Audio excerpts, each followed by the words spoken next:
एकदा दोनदा नाही 3 टाइम स्नान. हो. आणि त्या निघाली मला दुपारची वेळ होती आणि ती फकीराची वेळ होती. पाणी चांगलं टाकली ना उडी मला आणि त्या फकीराला कळालं बुडते हो. त्याने शाप दिला. काय शाप दिला?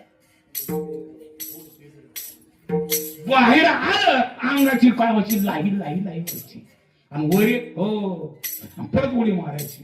शिष्य माझे गुरुदेव वरी या आता म्हणजे कसं येऊ सगळ्या अंगाची लाई वाली हो.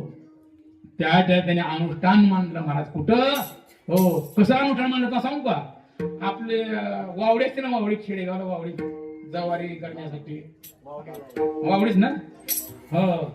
आणि तशी वावडी केली, त्याला गाडगं बांधलं खाली आणि त्याच्यात पाणी टाकायचं. हा रामेश्वर शास्त्री खाली तेव्हा थंड वाटायचं, कारण शाप तसा होता महाराज हो.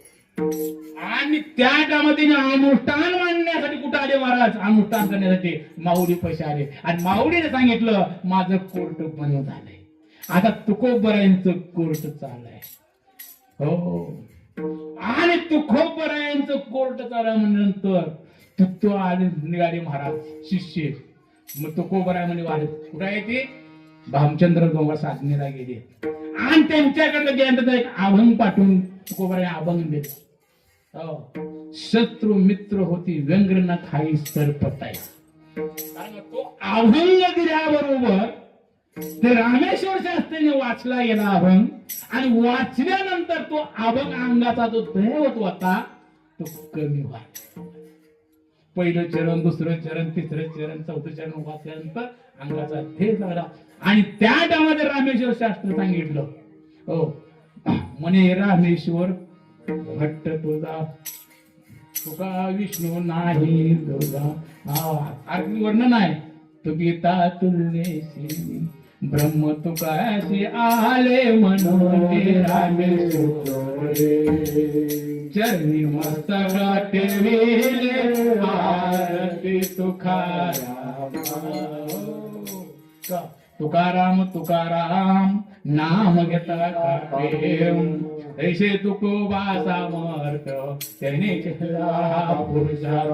जडी दगडाच्या वया जैशा तारी म्हणे रामेश्वर भट्ट तुझा तुका विष्णू नाही तुझा. म्हणून त्या संतांचं भजन करू ठोपार कुमारे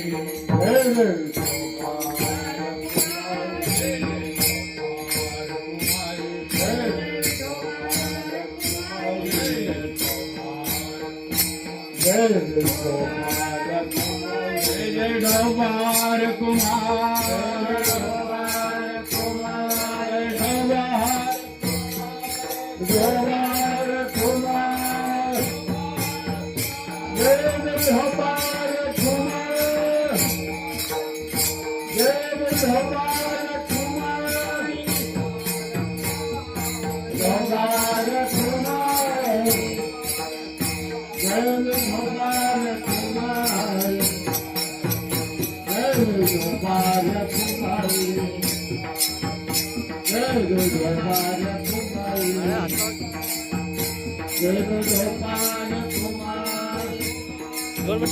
हात लावायचे